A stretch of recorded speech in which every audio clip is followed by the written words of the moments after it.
if you're not going to take care of your brand, if you're not going to create value for your brand, you're going to hit a wall, a big wall. If you don't have a brand, you die. If you want to stay that way, then this industry is not for you, because this industry is changing in a pace that we have never seen before. Listen to the people that has more experience. They help you. Hi everyone, welcome to the Same Day podcast. I am Wael, the technician manager, joined by Lior, the owner, and we are here to talk about the garage door industry. Thank you for having me. I'm actually very excited to be here. I'm sure we're going to have an interesting conversation, lots of value for our viewers, and I'm very excited to be here. Thank you. Awesome, same here. So Lior, let's talk about something very important. Now we mentioned Google, trust with the customers. Let's talk about technicians. It's a main asset, and of course, for any successful company, what's better, having a technician with the experience or getting a new technician and train them the way you want them to be? That's a great question, and I'll try to answer it the best way I can. I think there's not a yes or no question with or without experience. We have trained so many technicians during our time in the industry, and I think that when it comes to technician with no experience, the advantage here is that you could educate and build that field tech as you see fit. It will take you more time. It will take you more resources. You're going to have to pay more for that training period. It will take more time to that service tech to become good, to understand the industry. There's a lot of things. We've been doing this for over 15 years, and we learn something new every single day. So we're talking taking a person that has zero knowledge about the industry. It's like growing a child, honestly. Absolutely, yeah. And if you don't treat it that way, you won't be able to replicate yourself, which is also an issue that we see, that you might be a great service provider, but if you don't know how to replicate yourself, it's going to be really hard to survive in this day and age.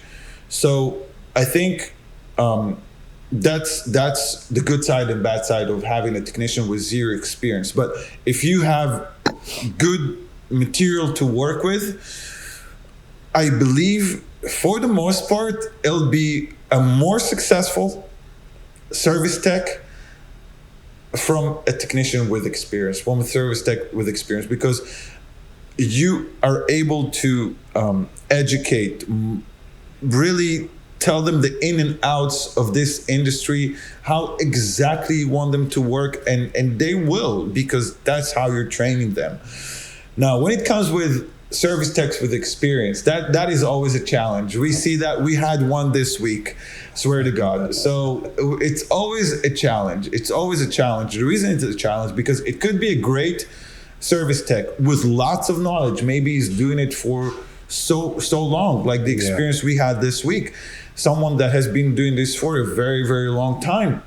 Over 20 years. Yeah. Over 20 years. He's good at it. We're a good company. He's a good technician. Why it didn't work? I'm already going to tell you it didn't work. But you ask yourself why it didn't work. He couldn't stay with us. Sometimes to have a technician or service tech that work in a different company that used to a certain way of working, it's very hard to integrate them into your system. It has to be a joint will, and especially from the service tech side, to make an adjustment and fit themselves into the new company. And I think a lot of service providers are missing out. They see a new company, they prejudge it because it's not the same as the one I just worked. Yeah. So it's not for me, I'm leaving. And you're missing out. You're missing out on maybe opportunities for you to adjust yourself, to learn something new, to learn a new method. Who knows, you might become better. Absolutely. And a lot of people prefer to stay in the comfort zone. He's comfortable the way he is. He wants to stick to it. He doesn't want to change. he stand against changes, and he find that he's actually doing less for himself, which actually he's the opposite. He's doing better. He's going to a new phase in his life. But yes, not everybody welcome changes, and that's the problem with the, and a technician that been doing it for a long time.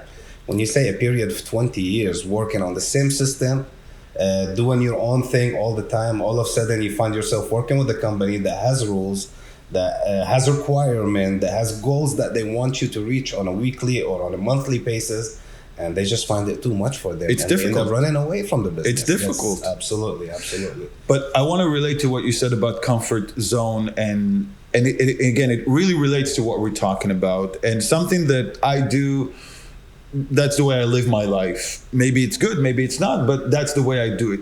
Every time I feel comfortable, there's a little voice in my head that tells me, get out. Get out, because if you're getting too comfortable, you have something coming for you. And it's not a good thing. So if you get comfortable and you think you're going to do what you used to do last week, last month, last year, 5 years ago, we have news for you. You're going to stay behind. If you're comfortable, Yes, watch out. I have a friend, a very wise man, that once told me, the comfort is paralyzing. It's paralyzing you. If you're comfortable, don't be. If you want to stay that way, then this industry is not for you, because this industry is changing in a pace that we have never seen before. We are going through changes and that are taking our industry from an end to end. We're talking about that AI agents will replace our all CSRs. We have been training CSRs, customer service representatives, for 15 years. That is a massive change that is coming as well. If you're going to continue using human customer service representative while all the industry is moving to AI, you will be paying through your teeth, and you won't be able to compete. So you have to stay on point with these. Absolutely. But definitely staying comfortable, thinking that you're going to do what you did last year, last month, that will not bring you result. absolutely. Staying sharp, staying on your toes, asking yourself every single morning, what have changed in my industry today? What kind of changes I can implement today in my industry to be better? That is gonna get you places. Absolutely. And actually, I want to add to what you said of my own experience.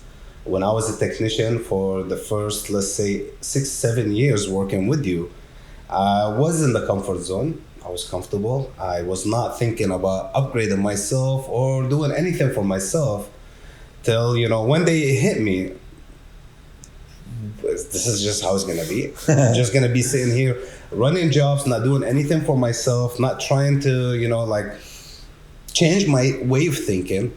And once it hit me and I started working on myself, I look at myself right now, I became the technician manager. I did so good for myself. But all that happened when I decided to get out of the comfort zone. So now when I look back at those days, none of the people that worked with us back in the days are still with us today. Because none of them was willing to get out of that comfort zone. They were too comfortable on being who they are. True. They didn't want to change. They didn't want to learn. They were scared to take any risk. I was not afraid.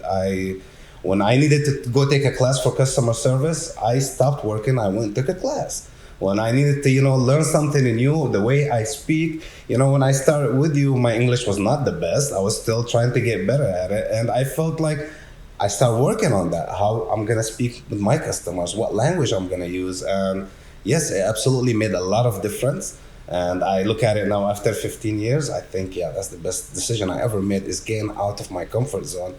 And, I'm glad I did it here with Same Day. I mean, it definitely paid off for me. I'm glad as well. You are extremely talented person. I don't think sometimes you even realize how talented you are, but that's your thing. Maybe someday you will. Thank you. I mean, honestly, sticking around to this business and the company and going through all we've been through, you give me so much confidence in myself to try to always, like I said, improve myself and get better. And you were never shy on directing me. On the good and the bad, you were very Thank you. nice. You were aggressive sometimes. I listened. I mean, I always looked at you as my big brother. You're only talking to me because you care. You're not talking to me because Not that old. But okay. well, it's only a couple of years, but of course, you're at least my father in the business. You trained me, by the way, everything. So, yes, any advice I take from you, and that's something I would tell for any technicians in the industry. Listen to the people that has more experience than you. They help you.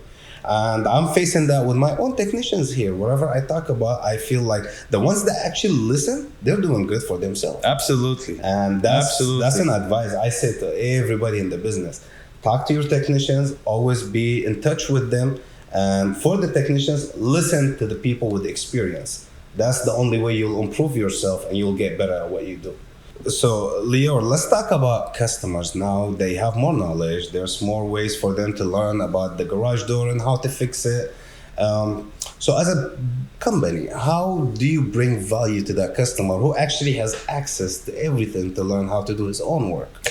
This is a great question, and I'll tell you why. Because back in the day, technician had the sense of, oh, I know how to fix this garage door, and the customer has no idea about this garage door. And some service provider falsely think that this is a disadvantage.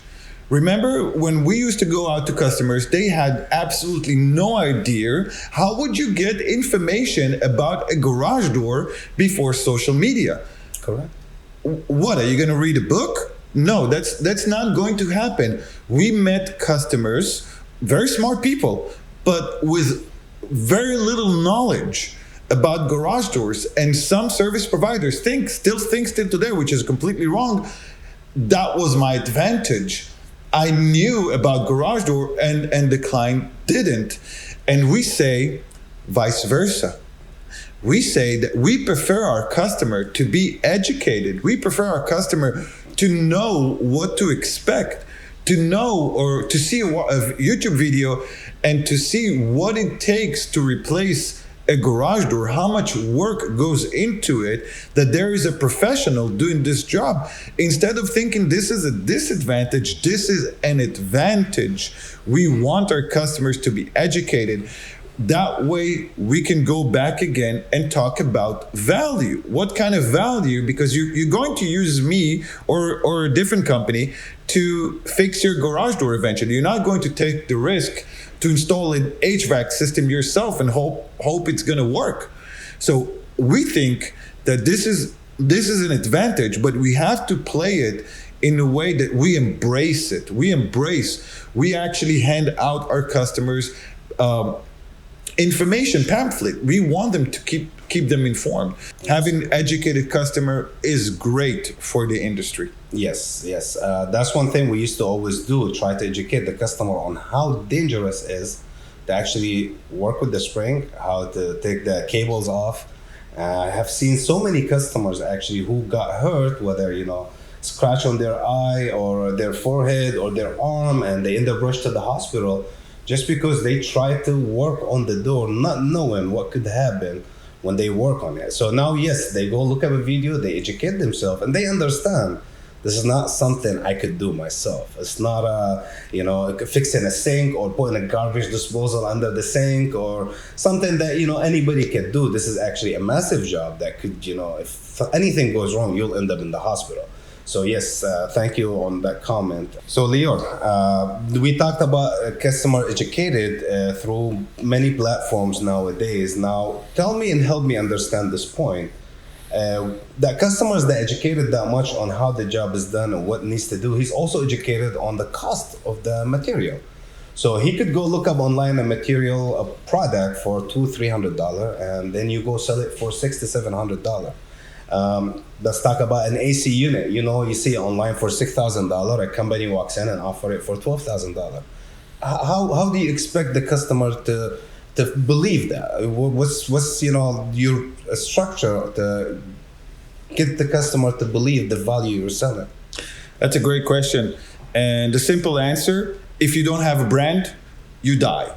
You will not be able to sell. if you don't have a brand, if you didn't put thought and effort and funds to create a brand, you won't be able to have valid reasons to ask for that price. Let me give you an example. We go out, we buy, I don't want to name brands, but let's say we go out to the mall and we buy a brand, and I bought a pants recently, and those pants were quite expensive, okay? Mm-hmm. The cost of manufacturing the pants is a fraction of the price I paid. And not only that, I can get those pants that are probably being made in the same warehouse where the well-known brand is being made, and I can get it for 10% of the price. I can get the same well-known brand at a 10%, and I still paid for those pants because it's a brand. Yeah. That's the reason. I paid for those pants, and you are paying for those items, whatever your items you care about, you are paying for the brand. If you do not, and relates to one of our main message that we want to send out there, if you're not going to take care of your brand, if you're not going to create value for your brand, you're going to hit a wall, a big wall, and that wall as well. If you don't have a brand, you die. Absolutely. You're right. Added on that, the brand actually sells for everything, whether a cup of coffee that you can get from the gas station for $1, but you walk to Starbucks, you pay $5. And I paid $7.50 the other day at the airport. Exactly. For a latte. Double price for a latte. So I enjoyed it. We loved it, but the idea is, why do we pay that much? I paid because I wanted to. That is such a great example, because you just took me to that moment. It was me and my wife there, and we looked at Starbucks, and there was a coffee shop literally 2 steps away from Starbucks, and I think they charge only like $3 for Probably, the latte, yeah. Something like that. And we still went ahead, and not only that we bought the coffee, we stand in line for 20 minutes for a cup of coffee. For a cup of coffee. So yes, the brand does make a lot of difference, and I think that's a good way to justify your prices, because working with a brand means I'm working with a trusted source, meaning in the future, if I have issues, I know I'm gonna find that company there. I'm not just gonna, call somebody, that I use on the side, and I'm calling, like I said, phone's disconnected. I'm working with someone trusted, someone whenever I need them, they're gonna be there. Whenever they come to my house, they make sure everything's clear from the minute they arrive to the minute they leave, to the invoice, to the warranty. So yes, it does make a lot of difference. I want to add one more thing to the brand, Please. Thing, and it relates to the prices. Like, why would pay 3 times the price that I saw online? You're charging me 3 times the price. If you can make the customer proud using your brand, that is a big deal. I gave the example of the pants. I'm proud. I like. That's why I paid for it. I like to wear those pants. Yeah. If you can create that, you have a really good thing going on for you. And how can you create that? You can create that in the things that you do as the company. Maybe do volunteer work, maybe do sponsorship, maybe do things in your community that can relate to customers. If they see your brand on a billboard in a sports game in the community or a charity event, that goes a long way. And this is something goes for all of us. We need to think about how can we make our customer proud using same-day garage door, and when their friend is asking them, oh, where did you got that amazing full view door? He's proud to say, and we did a couple of beautiful projects recently, and he's proud to say, oh, I got it with same-day brand, or I got it with your HVAC brand. So if you could create a sense of proud in your customers, that goes a long way. And that relates again to the price, and it relates to everything that we said. You put your customer in first, the rest will follow. Great point. I love it. That brings me actually to a very important topic that we spoke about briefly, but I want to go more into details with it, is to go back to the technicians. How do you think, I mean, since, when the technician arrives to the job, he's the company's image. The technician is what they see. Yes, they could do their homework, they could look you up online, they could see your Instagram page and search your videos and all that. But in the end, that technician that comes to your house is the picture and the image of the company.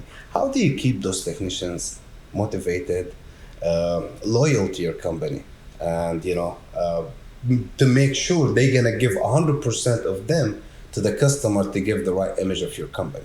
You have to create a culture. You have to create a culture where a technicians is again are proud to be a part of your company.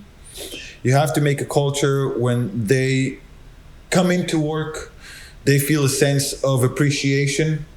They feel a sense that the rest of the company is really supporting them, from management, from dispatchers, from CSRs. The technician needs to feel the support. And this is something, again, for all of us, not only for same day garage door, but all of service companies. We have to make a change in the way we think about our service technicians. We see too many companies treat their service technician poorly. Yes. Treat their service technician in a way, oh, you just have to go and do your job. Those days are over too. You have to put your service techs in the first place in the company. They are the ones to go and meet the customers. They're the ones that are going to implement all the things that we tried to talk about today. They're the face of the company. So you have to pamper, you have to nurture, you have to invest in your technicians, whether it's company nights, whether it's bonuses, whether it's personal gifts. Something that is personal goes a long way. Yes. Find ways to inherit a culture in your company. Again, it has to relate with your special character as a human being. As a service provider, you cannot imitate somebody else. That is not going to work. You have to take a closer look within yourself. Ask yourself what kind of person I am. Maybe I'm generous. Maybe I'm a go-getter. Maybe I have good value, honesty, trust, loyalty. Find the thing that is strong within your character, and that's what you put in your company. Of course, we spoke about the technician, but we all know it doesn't stop there. Absolutely. It goes through the entire company. But to refer to the service techs, they definitely need to feel nurtured, pampered, because we are asking a lot from them today. We spoke about that earlier today on a different subject. Back in the day, as a technician, you would just go out, say hi to the customer, throw out a price, and do the job, do the invoice, and leave. Doesn't even leave a sticker, you know? Exactly, yeah. You give him a Home Depot was widely used back, and you just leave. And the expectation from a service tech 10 years ago was right here. The expectation today are off the roof. Off the roof. So first of all, the type of people that you're looking for are different. You're looking for people that are multitasking. Yes. Talented people. They need to be talented people. They need to have conversation skills. They need to have technical skills. They have to be friendly with technology, using apps, providing estimates, doing finance, and a lot of other things. So that has changed as well, the expectation from the technician. So you cannot expect them from that much without giving back. Correct. And I think that is something that all of us as business owners need to think about and implement. Correct. As someone who grew up as a technician in the business, two things I think was always drive me to be the best. A clear pay structure where I know how I'm getting paid. I know my bonuses are clear. So there's no surprises in the end. When I'm working hard, I know if I reach a certain level, I'm getting this type of bonus. So that was a great thing. Plus, seeing the company grow makes me more loyal to the company. That's, I believe, because as a technician, what are you looking for? You're looking, of course, money is the main thing. That's normal. We're all human. We all work. Of course, we're we always driven by money. All of us. That's normal. But also believing in the system you're working in and the business you're in, seeing the company grow, seeing that, turning from 3-4 people show to hundreds of people working together, that gives security and makes you loyal to that business. Even if you didn't try, it's just, we're human, we program. If I feel, something is getting really big and I'm a part of it, I'm loyal to it to the end. And I think that's another big factor. I wish that's been true for everybody. Of course, not for everyone, but I mean, for the technicians who are meant to be correct in this business and this company, that's how they should be driven. And from our end, right now, I'm in a position where I'm a technician manager. I try to always set goals for my technicians. I want them to look forward to the next day to go out and make more money. I think it's very important is for him knowing if I reach this much at this week, I'm gonna get this type of bonus, or next week, or like you said, soccer games and stuff. Oh, if we're doing this, we're gonna go next week play. It's bringing a culture, bringing everyone together, and again, there's benefits in it, not just I got kicked out from the customer's house and then go to the next one, got kicked out. At the end of the day, I made nothing. No one supported me. I just felt like I was thrown under the bus.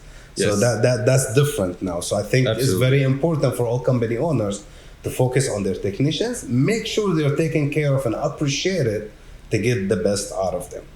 So Lior, why would people choose same-day garage door? There is so many options out there. So many. There's bigger companies, there's smaller companies. Everything that you can possibly think of. What made same day stand out? Good question. First of all, it's in our name. It's in our name. One of the things that we know in our industry, about 90% of our calls are emergencies. Emergency, yes. And when you have an emergency, you want a service, guess what? At the same day. And that's our commitment. That is first. We understand it's an emergency. We understand it's a stress to not have your garage door, to have your car locked inside your garage door while you need to go to the doctor, while you need to go pick up your daughter like we do all the time. We know the hassle. So first, we do a tremendous effort behind the scenes to be able to provide that same day service that we all know that very few companies can do that type of a service. So first, we come in same day.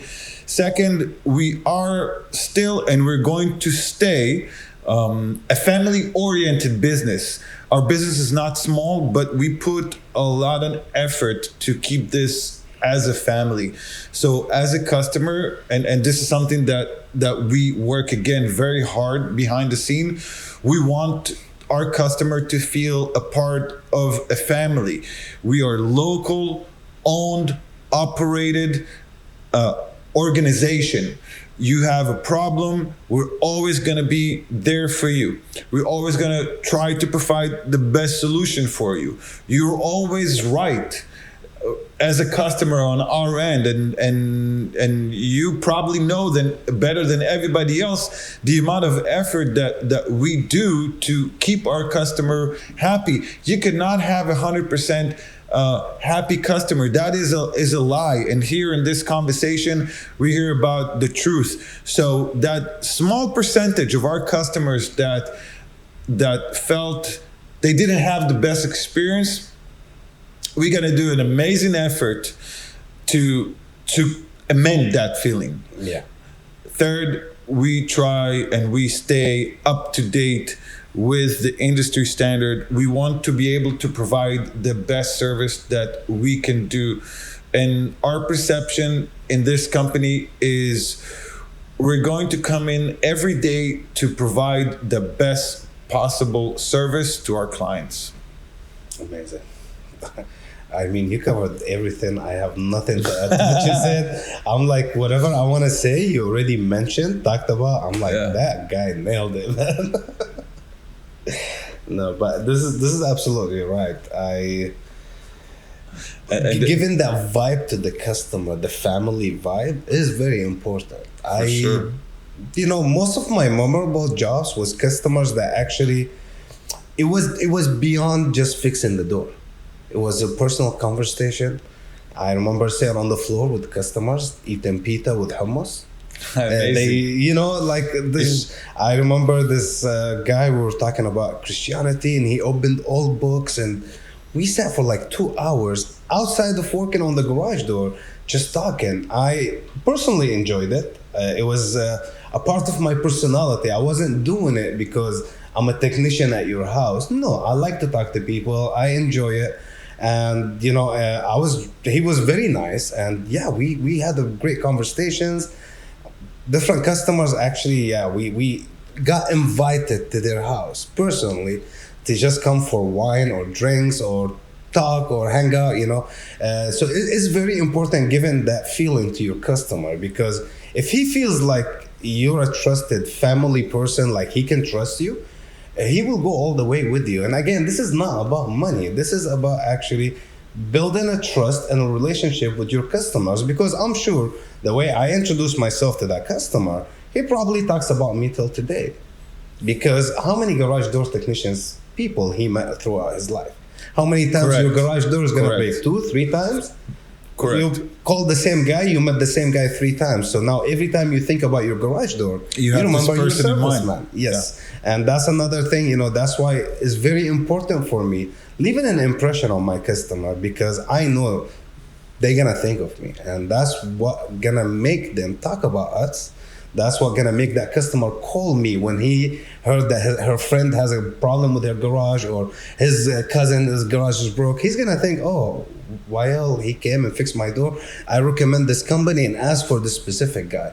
And I think that's a very important point that we mentioned. While you were talking, I was thinking about something that is unspoken. Both me and you, we were service techs for a very long time, and we enjoyed that job.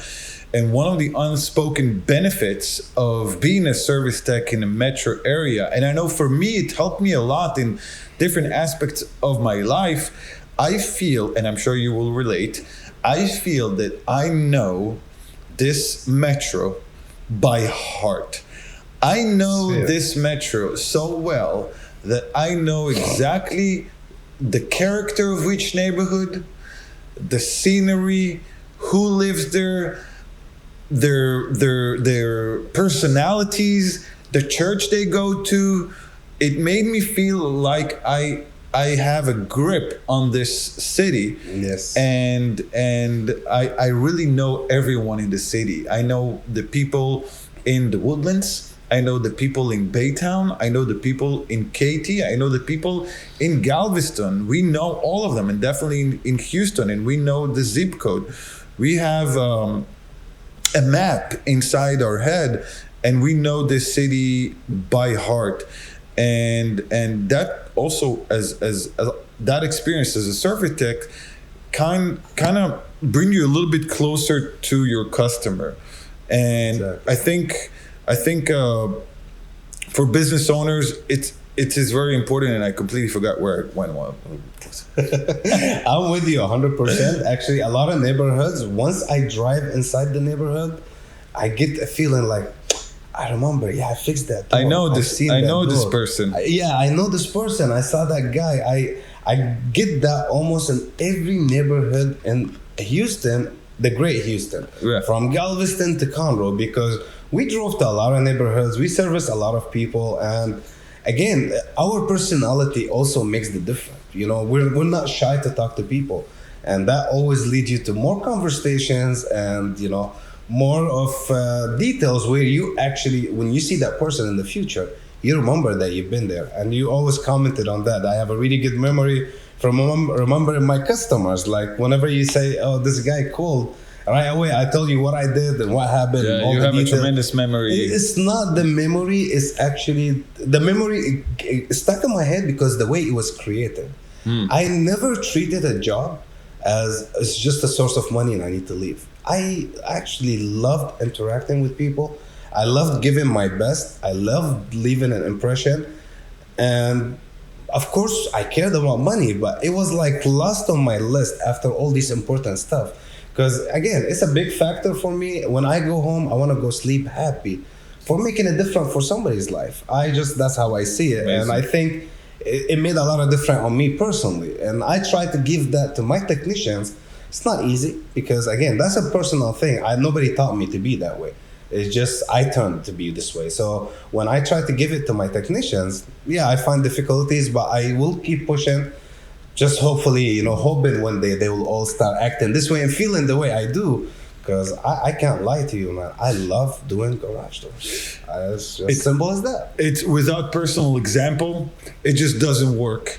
If you think as a service provider that you read some kind of article on how to do things or what to teach your technicians, is just not going to work unless it relates to who you are as a person. Absolutely. And you have to find what works in your day-to-day operation, what kind of value as a person, because at the end of the day, we all service customers.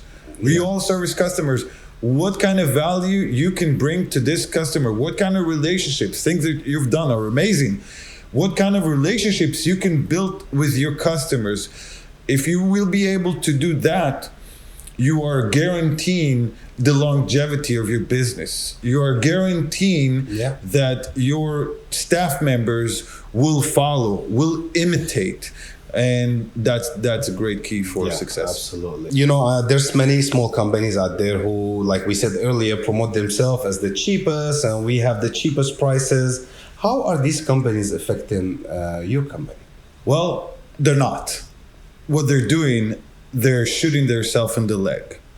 They're bringing their company to a point that the only thing that you have to sell is price.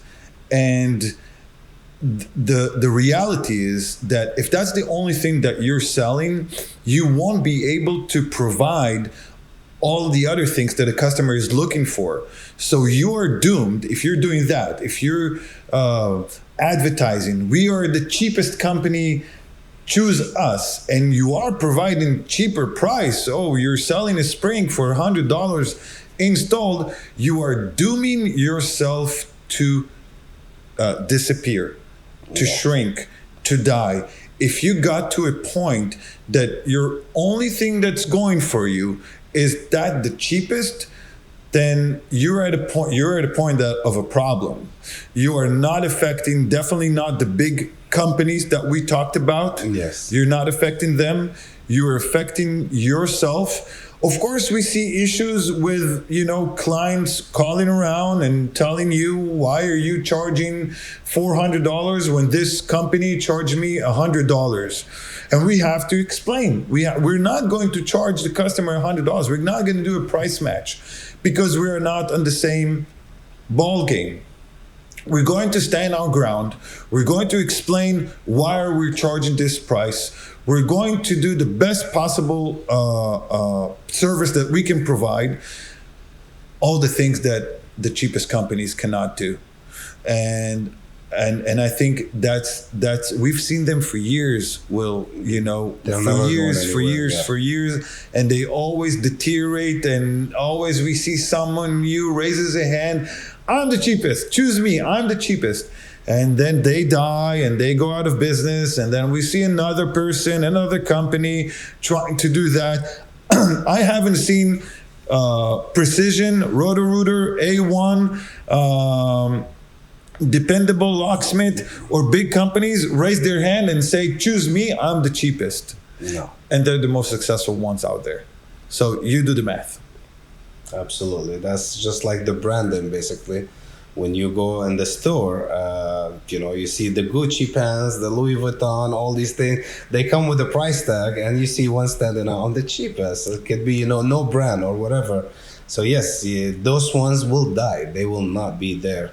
We can erase that from the video. Yeah, I'm gonna kill them. That's why I felt you get hyped. Like I'm gonna kill somebody. It's not a long-term strategy. It's not a reliable, sustainable strategy to be the cheapest. What are you going to do with rising costs? What are you going to do with campaign that cost more and more by the day. What are you going to do with if you own a truck? Insurance, gas prices, it costs more every day. How are you going to make your technicians You're happy? going to How are shrink. You're going to them, shrink and you're going to hurt. Eventually, as a service provider, if that's what you're doing, you're hurting yourself. There is no future in that. I never seen a company that their slogan were, "We are the cheapest," becoming the number one company in the world. It just does not happen. I think as a service provider, you have to get it into your head. Think value. Think, what can I bring to the table? Of course, price matters. We all know. But if you're breaking down the system and offering 30% of the real cost of the product, we're going to still be here. The bigger ones will still be here. I'm not sure that you will. So, Lior, what's the best advice you can give right now to a business owner to actually survive in this industry? I think the best advice, it's the advice that I give myself. I'll give the same advice that I give myself on every day. You have to be a student. You have to be a student. I heard someone say the other day that an expert, like, a doctor or somebody that who's an expert in his field, they're actually a student that is learning every single day about his craft. So you have to be a student. You have to learn. You have to stay educated, informed. The information is available. Sometimes we are missing the motivation to do things, or we think that, I cannot do this for my business. This is too complicated. It's going to cost me a lot. Stay educated, stay informed, and you will get better. Amazing. I loved every moment of this podcast. You've been great. Thank you too. so much for coming to talk to us. I think it's very valuable. You touch base on every point that is in the industry that will help business owners to try to improve. So thank you again so much for coming. Thank you very much for having me. Thank you everyone for listening to us, and we'll see you on the next episode.